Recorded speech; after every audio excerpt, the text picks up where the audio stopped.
Hello, good afternoon. This is the Joy Newsroom with me, Carlos Kaloni. We're live on DSTV channel 421, Go TV 125, on all social media handles and around the world on myjoyonline.com. Our headlines this hour: Rainstorm destroys 50 homes in Jachi in the Ashanti region. And repair works on disrupted undersea cables completed. Access to internet fully restored. That's according to the Director General of the National Communications Authority. We have details. And in business, government justifies proposed tax on big technology firms like Google, YouTube, and Facebook on revenue earned from Ghana, insisting firms benefiting from the country must contribute. And later in world news, fear in contracting hepatitis C in the UK causes surge in demand for test kits after BBC special report. We'll tell you more. We have details and more in this hour. Please stay with us.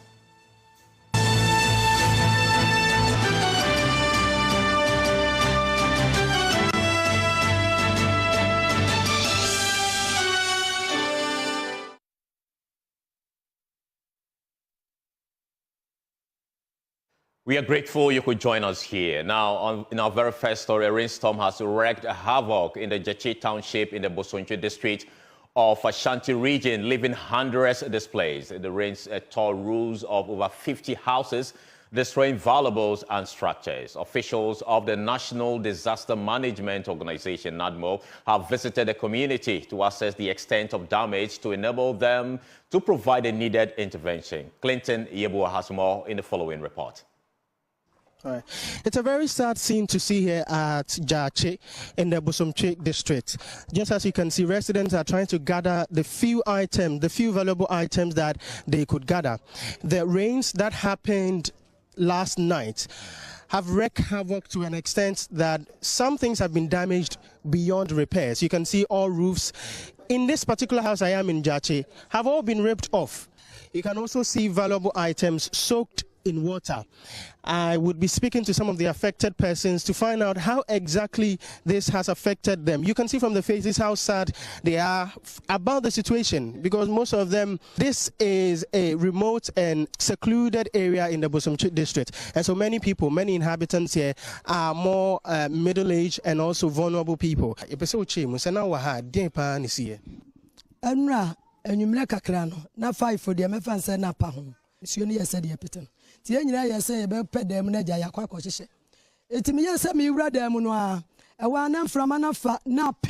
wind blew me somewhere. The place became dusty, and the rain battered all of our belongings.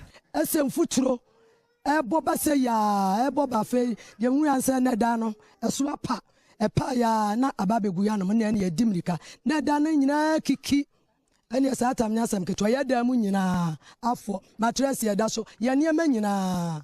Tinjansi going now, we may pianina through one man begu has he. Zana in Pina Quine, Afem a piacra, and Bay Fiasin, in Bana said, Danny dear, Babia say, to me, enemy Macrano, Mofa, Minime redem, and Umbiam Puma, and Umusia Fitri, and San Umina Quack P. They are not the sea idea, Nayasam Kitwa. The woman no. He says yesterday he was not around when it happened, but on returning, he forced his way through just to find out his family has been caught up in the damages. And so they were able to escape from the dangers of the wind and the dangers of the rubbles through their window.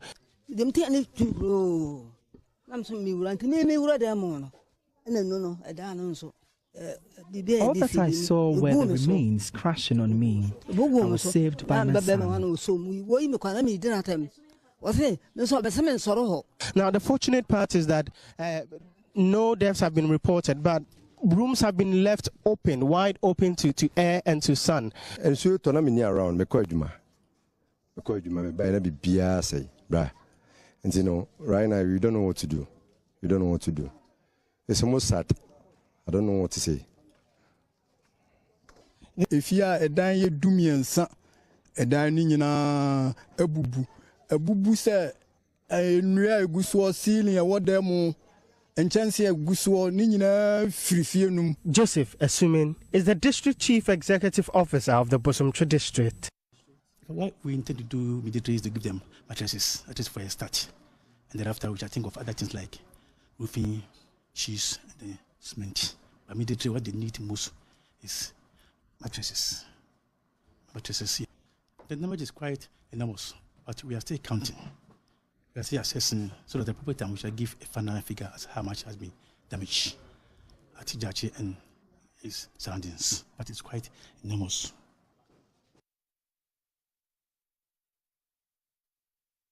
Still on the rains and to the Upper West region, a 2-hour heavy downpour at Gbolo, capital of the Sisala West District, ripped more than half of the roof of the Sisala West District office of the Electoral Commission. The incident halted the limited voter registration exercise at the center. The registration officers were forced to relocate registration machines to safety. Joy News' Upper West regional correspondent Rafiq Salam has more. For the past 3 weeks, the Sisala West District Office of the Electoral Commission at Bolu had parts of its roof ripped off as a result of a rainstorm that occurred in the enclave. Despite the issue being reported to higher authorities, the roof remained unrepaired, leaving the office vulnerable to the workers and prospective registrants. A 2-hour heavy downpour further compounded the woes of the EC registration officers, bringing the registration process to an abrupt end. The rain came in torrents and poured through the damaged and leaked roof. Confused staff and electoral officers scrambled to relocate machines and equipment to safety. The scene was chaotic, with workers seeking shelter from the rain as the office became inundated with water. By the time Joy News arrived at the scene, the office staff were busy scooping water and cleaning up the flooded space. The ceiling continued to leak, highlighting the severity of the damage. Attempt to interview the district electoral officer of the EC, Engineer Samson Kodonu, proved futile, though he expressed concern about the ongoing situation. Mumun Bauluwe, an agent of the NDC, voiced his worries. He lamented the interruption of the voter registration process and urgently appealed to the government for assistance. The whole building was flooded, and there was no place for them to even put their registration case, let alone talking about registration. So, as for affecting for the building, if they don't do anything about it, in fact, the whole building may even collapse. Because a political party, we wish we could have been able to do something. By looking at it now, we are in opposition. So the only thing that we do was that we have to contact the DCE, which is the executive representative of the district. But for them, they also said they are constrained because they don't have resources. The current state of the Sisala West District Office of the EC underscores the need for urgent repairs to resume voter registration and unfold the democratic process. Local authorities and the government are urged to address this critical issue promptly. Reporting for Joy News, Rafiq Salam, Bolu. Now, the Director General of the National Communications Authority, NCA, Dr. Joe Anoche, has revealed that repair works on the undersea internet cables have been completed, allowing for full restoration of access to internet services. On 14th March 2024, Ghana and 4 other West African countries suffered a major internet outage due to a cut in the undersea cables. Now, initial assessment estimated 6 weeks for the completion of repair works. Speaking at the World Telecommunication and Information Society Day on Friday, Director General of the National Communication Authority, Dr. Anoche, announced that the problem has been fully resolved. We are happy to announce that all 4 subsea cable landing service providers, ACE, Lane 1, SAT3, and WAX, have completed repair works on the subsea cables that got damaged, leading to the March 14th incident.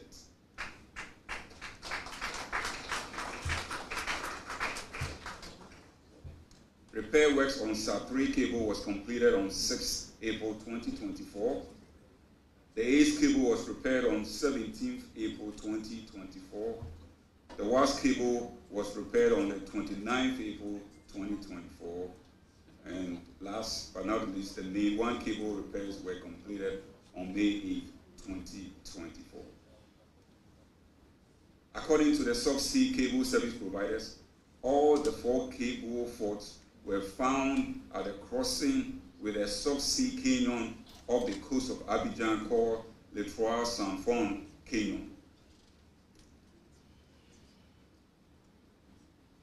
As I disclosed in the Tamale during our last consumer forum, following engagements and deliberations on the March 14th occurrence, the NCA has issued further directives to mobile and subsea cable service providers in a bid to strengthen its regulatory oversight.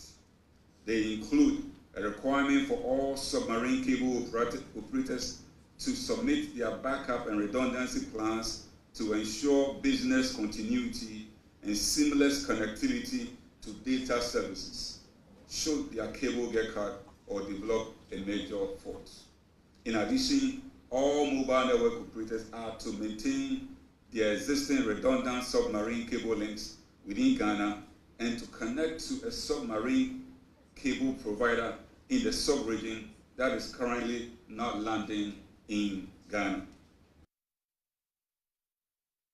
Well, so it's been 11 weeks and 2 days since that incident. What will that imply for the affected countries and especially Ghana? Joining me via phone is Ken Ashigbe, the Chief Executive Officer of the Ghana Chamber of Telecommunications. Great for having you, Ken. Just by way of education and to refresh our memories once again, what caused the disruption of the cable and the sea in the first place? So thank you very much. So going down, the source was that this was some geological incident that had happened underground. And so when the engineers went down to fix it, yes, that was what had happened around the Abidjan area in a particular canyon around there. That's where the geological fault had occurred that had resulted in the cut in these 4 submarine cables. So it's been almost 2 months. What actually went into this repair work?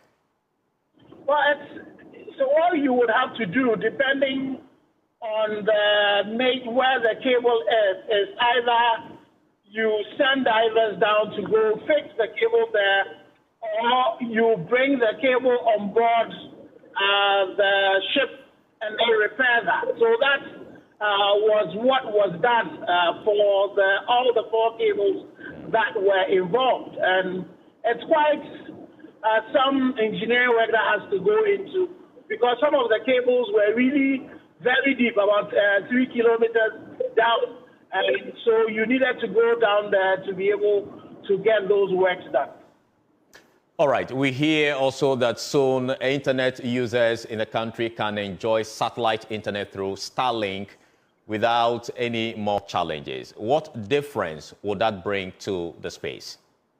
Well, the thing about it is that we are going to continue to depend on fiber for, a larger part of our internet connectivity. As now you get the satellites flying in low orbital and the latency is improving, we're going to get satellite also coming into the mix. It is not going to be a supplement what fiber does. It's just going to add up to the mix. So there are, beyond Starlink, there are other satellite companies that are providing broadband service. So increasingly, we are going to see a lot more of that added to the mix that is provided. There are some areas that it will be difficult for you to lay, and it might not be economical to lay fiber into. Those people might use satellite as their primary source of internet. But for the rest of us, you would find that even the MNOs might deploy satellite as part of the offerings that they give. So as we improve on all of this and the resilience, to be able to provide us resilience, you would add a lot more of satellite into the mix for providing internet and data connectivity.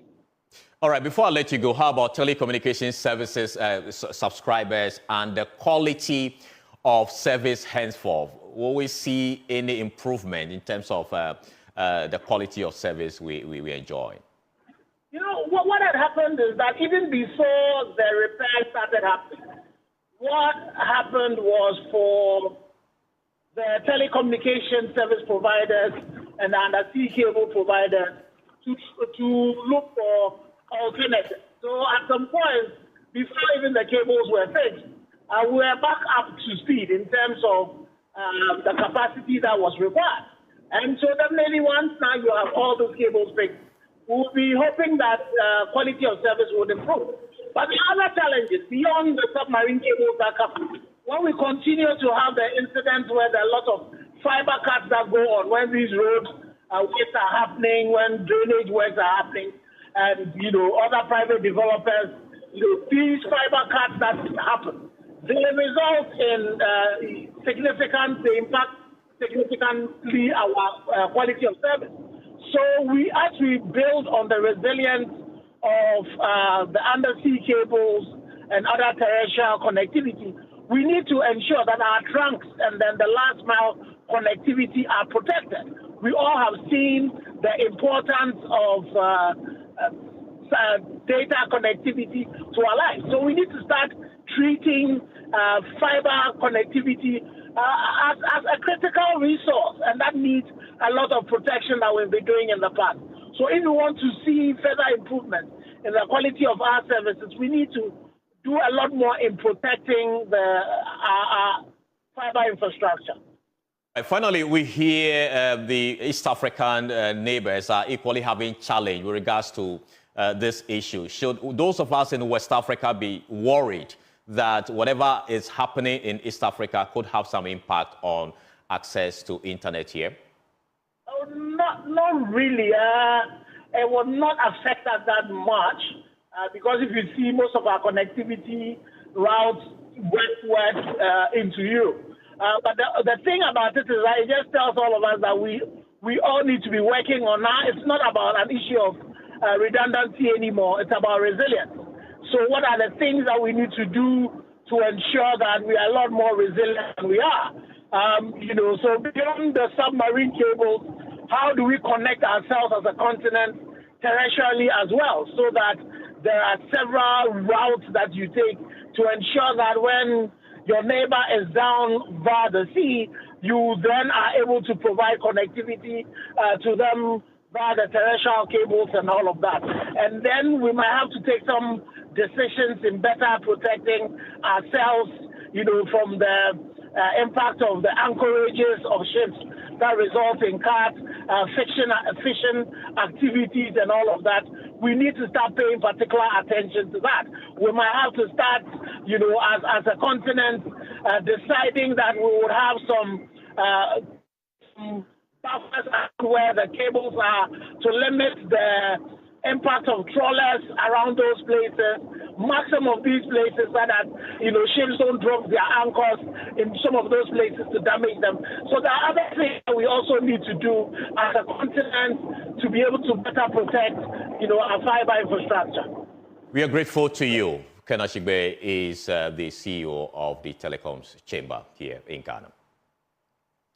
Now, moving on to another story. Women in the Undersea and Nabdam district of the Upper East region are facing climate change head-on by planting economic trees to help improve the forest resources in the area and also contribute to food security. The women are in a group known as the Maltaba Women Peasant Farmers Cooperative, supported by the Forest and Farm Facility of the Food and Agriculture Organization to do all year-round farming activities to enhance food security, improve health, and increase resilience to climate change. Correspondent Albert Sorry has well. It is a hot afternoon in the month of May here in the Yamriga community in the Undersea district of the Upper East region. About 10 years ago, this community would have had a lot of rain by this time of the year. The lands would be green and crops would be looking fresh on the farmlands all around. But it is almost drab due to climate change. A significant shift in the weather conditions becoming warmer, wetter, or even drier over the years. In this community, we have always relied on the trees for herbs. Also, trees like the share have economic benefits for us. But over the years, the trees have depleted, and it is a worrying situation, especially for the women. The environment itself has been degraded because of climate change. It has been degraded. So far, there have been only 2 rains this year. The temperature today is nearly 40 degrees Celsius. Climate change has undoubtedly had its toll on Yamriga. But these women here are not just going to sit around and watch in despair. This is the Maltaba Women Peasant Farmers Cooperative, a group determined to grow economic trees to help improve the vegetative cover of the area and contribute to food security. The group has over 1,000 members in the Talense and Nabdam districts. The Forest and Farm Facility of the Food and Agriculture Organization supports this group with funding, specifically by developing women-inclusive business advocacy and entrepreneurial skills for sustainable income generation and climate-resilient landscapes. Lydia Miela is the executive director of the Maltaba Women Peasant Farmers Cooperative. So this is a training center where we are planting the trees. We are training the women how to nurse trees, how to also plant trees, because we have one rainy season. We need to engage ourselves in different activities. But due to the climate change, these indigenous trees that we have, the dawa trees, where the women can harvest, sell the dawa powder itself, their children can eat, they can use the beans to also prepare dawa. Those trees are not fruiting again because of the climate. The project is dubbed Forest and Farm Facility Phase 2, Climate Change Resilient Landscapes and Improved Livelihoods. These women have been taken through some training programs to enable them to diversify their farming activities. One of the activities was building their capacity in business incubation. So we brought somebody to, and the person came, trained them how to take care of their fowls, how to take care of their business, because they are all into the VSLA. That's the Village Savings and Loans Association. We have trained them how to save the little that they get so that they can at least take care of their children. And the species that we are planting here is mangoes, cashews, acacia, lucina, and we are having the animals to also be here. That is why we are calling it agro-biodiversity. The women say they will apply what they are learning here in their various communities. Share trees provide us food. We can also sell the fruits and make shea butter from their nuts. But these trees can no longer be found within our community like in the olden days. So we must start planting them again. We should not sit down and leave farming for the men alone. The men may grow food, but it would not occur to them to plant these economic trees, which is why our contribution as women is very important. The Forest and Farm Facility has provided a mechanized borehole that provides water for this project so that the women can achieve their target of planting a minimum of 4,000 tree seedlings throughout the Talense and Nabdam districts. For Joy News, Albert Sorry, Yamriga.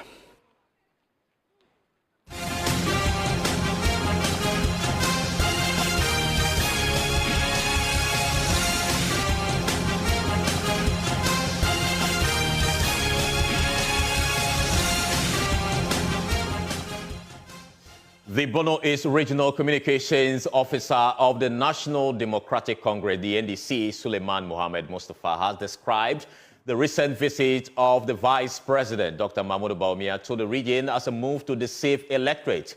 They accuse the NPP government of abandoning the various road projects in the region, including the age-long Atebubu Kwame Danso Road. Anna Sabit has more. The press conference organized by the Bono East Regional Communications Bureau of the National Democratic Congress as part of its Moment of Truth series was mainly to address comments made by the Vice President Dr. Mahmoud Bawumia during his tour of the region. Regional Communications Officer of the party Suleiman Mohammed Mustafa described the promises made by Dr. Bawumia as lies. Indeed, words are easy to alter, but translating the words into actions, it is what is severely lacking in Alhaji Mahmoud Bawumia. It must be stated that if the numerous policy solutions that Bawumia espoused whilst in opposition were put into practice, then Ghana would have been on a different pedestal. A pedestal that must not take Ghana back to IMF as head of Ghana's economic management team. Unfortunately, that is not the case. What is, however, intriguing about this whole wasted visit of the VIP is that the Bono East region remains one of the regions that did not benefit from the current government under the stewardship of President Akufo-Addo and the driver's mate, Dr. Mahmoud Bawumia. The group revealed that the NPP government abandoned several road projects started under the erstwhile Mahama administration with much emphasis on the age-long Atebubu Kwame Danso Road. Projects that were being carried out by the NDC government have been left to rot. Those in the health sector, education sector, road infrastructure, rural electrification, water and sanitation, etc. Most have been abandoned by the driver's mate and his boss. In the area of roads, it is apparent that it is the worst affected. Since MPP assumed the reins of governance of this country, they have not completed any major road across the region. Most roads that were under construction by His Excellency John Dramani Mahama have been abandoned, and the few ones that they claim they are doing have not received any serious commitment. For instance, the Atebubu Kwame Danso Road is currently in a deplorable state. Commuters are compelled to endure several kilometers of huge manholes, some of which end up being robbed by armed robbers. Suleiman Mohammed Mustafa expresses disappointments in the emerging threats of Fulani herdsmen in some farming communities within the region, adding that the NPP government has a soft spot for the nomadics due to the second lady's family. There is an emerging threat of Fulani herdsmen invasion of some districts in the region. It appears that the NPP has had a soft spot for these nomadics, mostly probably because of the second lady's family. Consequently, their activities are having devastating effect on farms and affecting the livelihood of the people. Nkrasa North, for instance, is one of the hardest hit districts regarding the activities of Fulani herdsmen. They, however, described the promises made by the Vice President as a joke and want Ghanaians to see Dr. Bawumia as a political joker and a flip-flopper. Now that we have another joker and a flip-flopper as flag bearer of political party, we need to expand the National Theatre in Accra, since they failed to deliver their manifesto promise of building theatres in every region of Ghana for more of such jokes, because Ghanaians will be glad for more of such jokes than handing over the presidency to a pathological liar and an unrepentant liar, who now doubles as a political joker and a flip-flopper. Reporting for Joy News, Anas Sabit, Tichiman.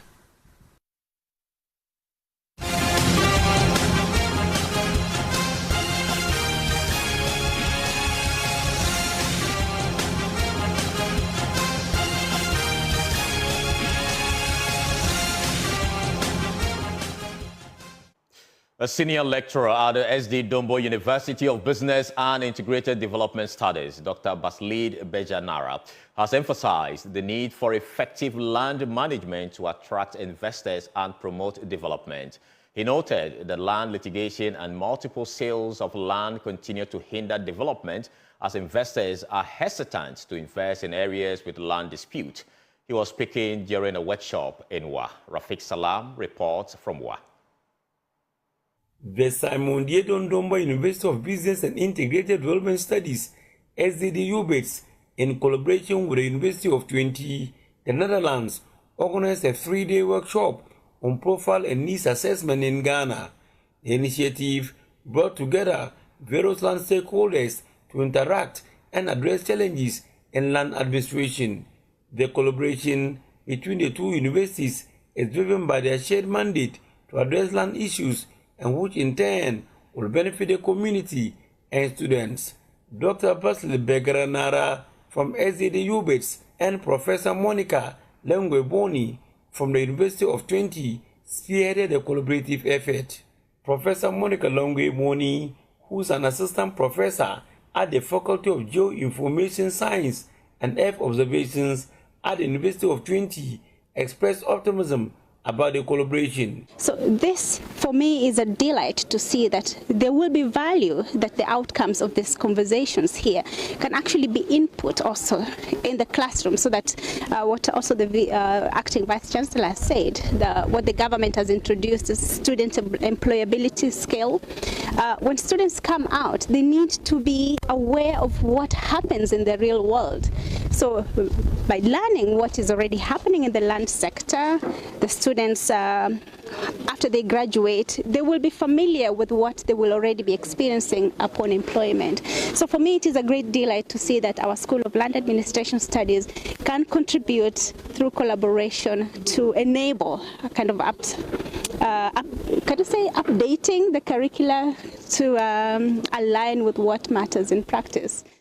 A lecturer at SDDU-BITS, Dr. Basile de Begra-Nara, on his part, noted that land litigation and multiple sales of land hinder development as investors are hesitant to invest in areas with land disputes. It is only when we become more liberal in our land management and land administration that we'll be able to invite more investors, more people to come into our sector and help us in our development drive. Certainly land litigations and multiple sales and all of those, they draw back development, because no proper development can take place where there are litigations, where there are confusions, where there are confrontations, and even where there are misunderstandings. Sometimes not even misunderstanding, but suspicions. It is all these things that this workshop seeks to address. Two students of SDDU-BITS, Ambali Samira and Larry Patrick, expressed their enthusiasm for the collaboration and wish to see more of such initiatives. It's a very good initiative that will help broaden students' mind and to know the land ownership procedures and everything. So it's a very good initiative. I'm very happy to be here. They have done really well. So I'm looking forward to more of these opportunities. I feel fulfilled, for being part of this program, and I've learned a lot too about the real world situations. Once I'm a student, I've been exposed to the real world situation, what goes on in the workforce. Reporting for Joy News, Rafiq Salam. Wow. Still in the Upper West region, chairman of the Governing Council of the Dr. Hila Liman Technical University has expressed worry about a maze of projects that have been abandoned at the university by various contractors. The project includes the ultra-modern hostel facility, staff bungalows, and the Vice-Chancellor's residence. He noted that the project, if completed, will be vital to the development of the university. He made a statement at the 5th congregation of the university at Wa, from where Joy News' Upper West regional correspondent Rafiq Salam reports from. Another congregation, different set of graduates, but same venue and same speeches. The challenges of Dr. Hila Liman Technical University for over 10 years hasn't changed. Chairman of the Governing Council of the university, Chief Suleiman Anabala, for the umpteenth time, laid it bare. Across the university campus, there are numerous projects that have been left unfinished due to various reasons, leaving behind uncompleted structures. These projects are vital for the development of our university. His Vice-Chancellor said Professor Elias Nkesole painted a mental picture and gave better particulars of the abandoned projects. Another challenge facing us is the bad nature of the inner roads on campus. The contract for the rehabilitation of the internal roads of this university was awarded to Yin Engineering and Trading Company Limited on October 18, 2019, before I even came here. But the contractor abandoned site after completing the drainage works in August 2020. That is why we are appealing to all who can help. I'm living in rented premises. The university could have saved money if this project were completed. We also have staff bungalows that have not been completed, and staff who would otherwise be on campus are living in rented houses. The contract for the Vice Chancellor's residence was awarded on July 28, 2008, terminated on June 2nd, 2010, and re-awarded on January 5th, 2011. However, the project has still not been completed. The contract for the construction of 10-number bungalows was also awarded on October 10, 2008 to 10 different contractors. And as with the other projects, the contractors have abandoned sites. Chief Suleimana appealed to the government to do the needful by paying the contractors to get back to site to complete the projects. I urge contractors who have been entrusted with the responsibility of executing these projects to fulfill their obligation and complete the work they have started. I would also like to use this opportunity to call upon the government to provide the necessary funds and resources for the completion of the abandoned projects. A total of 678 students graduated and were conferred with higher national diplomas. 427 of that number were males, while 251 were females. Best graduating student went to Amanda Ado-Boaten of the Department of Purchasing and Supply with a GPA of 4.64. As we celebrate our individual achievements today, let us also take a moment to express our gratitude to those who have supported us along the way.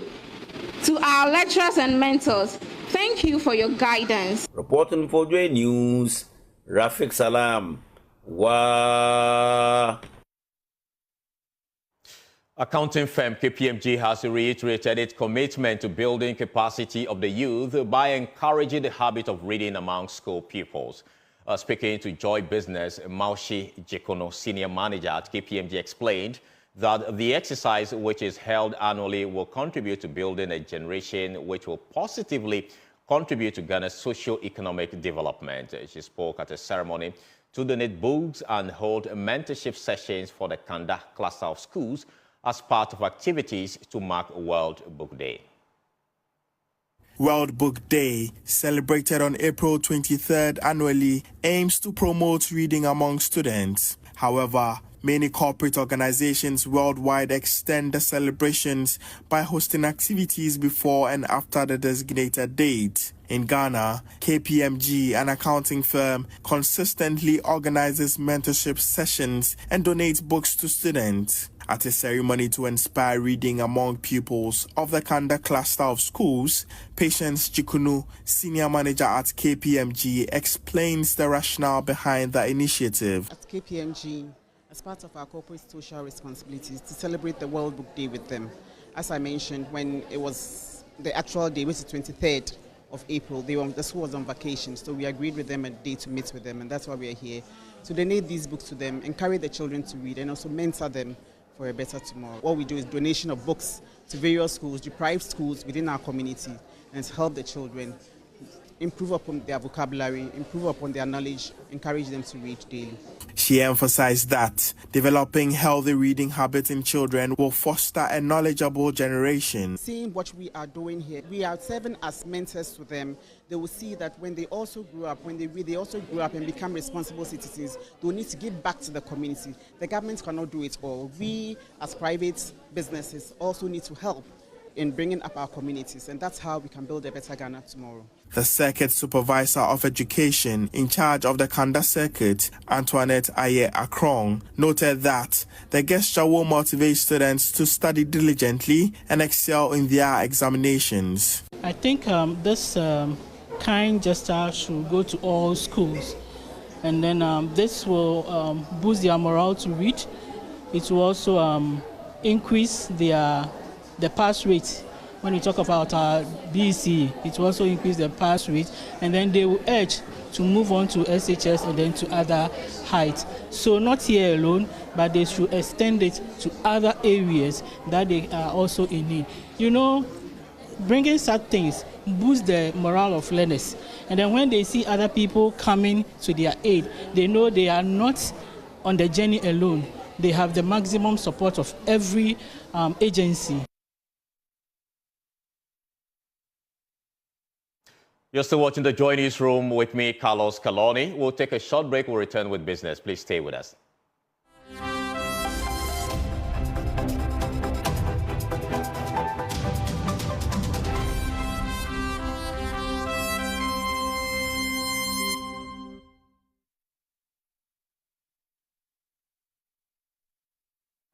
In business, government has justified the proposed tax on big technology firms like Google, YouTube, and Facebook on revenues earned from the country. It's coming on the back of criticisms that the move will result in these firms abandoning the country. Some have also maintained that these taxes may not be realized anytime soon, looking at the pushback at the global level. Esla Osu Ekofo is the Minister for Communication and Digitalization. To financial technology, and I've been saying this for the longest time. It's a shared regulatory space. The infrastructure on which that technology rides and the services that that technology provides, meaning financial services and digital technology. So the two regulators have to work very, very closely together to develop regulations and rules to guide the sector, which protects the consumer but does not stifle innovation. So if there's one thing that I'll advocate for, and I've told all of them separately that, and they have signed an MOU between the NCA and the Bank of Ghana to be able to work even more closely together to regulate this space. When was this signed, this MOU signed? Oh, a couple of years ago. Okay. Yes, so it isn't a recent thing, and they've been working closely together. Now, I'll just give you one example. When it comes to mobile money, that space is regulated by the Bank of Ghana. When it comes to SIM registration, it's regulated by the Information Technology Agency and the NCA. There are so many people who have taken loans when there are particular mobile money accounts and have they've defaulted on those loans. And so if you're trying to send them money, they'll give you a specific account to send it to. Don't send it to this my number or send it to that. Getting around the system. So they're getting around the system. Now we have a SIM registry which has details of all the SIM numbers registered to any single Ghana card. So all your active phone numbers are registered to you as a person. So if the Bank of Ghana were to link up with a SIM registry and know what SIM numbers or what phone numbers everybody is using for their mobile money account, if you take a loan and you default, they know that it is you. So unless you pay for that loan, you are blacklisted from accessing mobile money accounts. I'm not saying that that should be done, but let's think about what we could do better if we link our databases. And that's the point that every speaker has made. We're keeping databases in silos. They're not talking to each other. So we're not able to analyze that data and utilize it for the benefit of society as a whole. Now, if you throw in GRA into the mix as well, and they have visibility over what's happening in that space, so they'll be better able to know how much revenue is being passed through which particular account, and whether or not the requisite taxes are being paid on those profits that are being made, so that at the end of the day, behind the scenes, if these regulators are talking to each other, between the NCA, NITA, GRA, and the Bank of Ghana, we would be able to sanitize the space quietly. But we need to link up those databases, and that information exists in country. However, because they are not talking to each other, we're not able to get the full benefit of the information that all these different regulators have. And I think that's how we're doing our nation a disservice.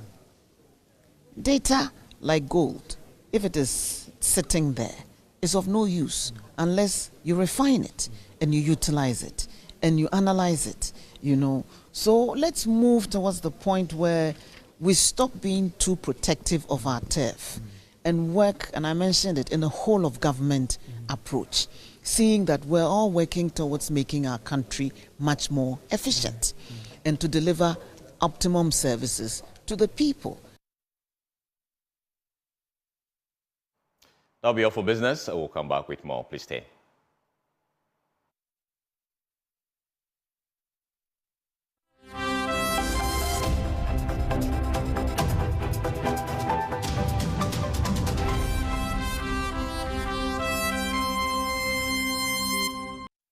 Welcome back. Apostle James Tetenate, once a vibrant man of God, has been bedridden for over a year due to complications from prostate issues that began in 2016.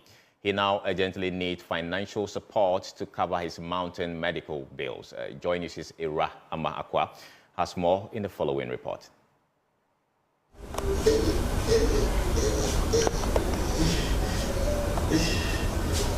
As at now, my legs, it's like they're putting fire. My legs is burning. Pain, discomfort, and having to lie on his back all day. These are the ordeal Apostle James Tetenate goes through, the once vibrant man of God, who was also into church planting, has been bedridden for a year and 3 months. In 2016, Apostle Tetenate had prostate issues and sought help. He got better, but in March 2023, the illness resurfaced. He visited private hospitals in his community at Kaswa Ofanko and was referred to the Kolebu Teaching Hospital for proper diagnosis. My legs is burning me, seriously, and my palm all is crumbling like, Gary, there's Gary in my, and I can't wake up myself. If I'm trying to wake up, they will help me to lift myself. Apostle Nate is unable to pass stool unless he takes a drug to help in discharging his stool. His wife remains the only person who helps lift him from the bed he lies on all day. I can't go to toilet myself. If I want to urinate now, I have to put a chamber pot under me. So it's even on the table before I can urinate. If there's nobody here, I will just urinate. Even if I will go to toilet and there's nobody here, I will just. So they bought a chamber pot, a very big one, and they will fix it. So if on ground like this, and I want to go to toilet, my wife and my daughter cannot. But I don't also put a pamper, so unless they tell me and put some rubber, and as at now, even for me to come out, to come and wait for you was a taboo. Because I don't go to toilet every 3 days unless I take medicine. I won't go to toilet, even 4 days. And if I go to toilet, my sister My anus is like they have put in fire. Despite going through other surgeries and being in pain, Apostle Tetenati still holds his faith strong in God and believes he will be healed, but is appealing to the general public to support him financially. All news, and that's all we have in this hour. You can log on to myjoyonline.com for more stories. My name is Carlos Kelodi. Thank you so much for watching. The Law is up next with Samson Anyanini. Please stay.